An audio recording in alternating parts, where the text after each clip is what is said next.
Sa ibang balita, binatilyo patay matapos matrap sa nasusunog nilang bahay. Pag-apula sa sunog, naging pahirapan. Si Jessie Atienza ng PTV Cebu sa sentro ng balita. Nakunan pa ng video ang mga taong nasa bubungan ng nasusunog na bahay sa barangay Dulho Fatima, linggo ng madaling araw. Inabangan ng mga nakasaksi ang pagresponde ng mga bumbero sa mga natrap na mga residente. Matapos ang halos isang oras na pakikipagbuno ng mga bumbero sa sunog, saka lang nadiskubre ng isang pamilya na hindi na nila mahagilap ang kanilang 13 taong gulang na anak. Ang nawawalang anak, natagpo ang patay na matapos na iwan sa loob ng nasunog na bahay.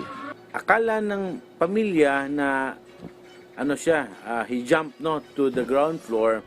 Unfortunately, bumalik siya sa kwarto.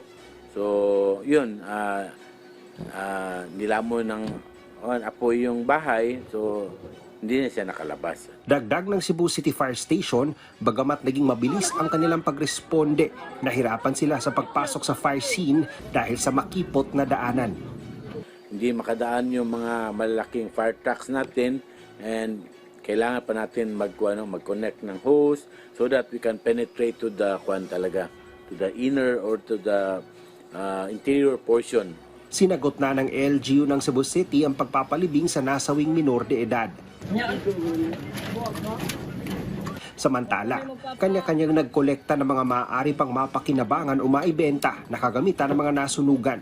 Nanawagan naman sila na sana'y payagang makapagpatayo ulit ng kanilang kabahayan. Ayun tabangan mi diri tanan makabarog mi sa among kaugaling bisag makabarog mi na atop na ligi nga makatarong mi nami tarong katulgan ba. Pangsugod lang balik. Makasugod mi sa among kinabuhi. Patuloy pa ang investigasyon ng BFP sa dahilan ng sunog habang pumalo na sa 9,000 piso ang danyos ng sunog na nakaapekto sa 30 pamilya. Mula sa PTV Cebu, Jessie Atienza para sa Pambansang TV sa Bagong Pilipinas.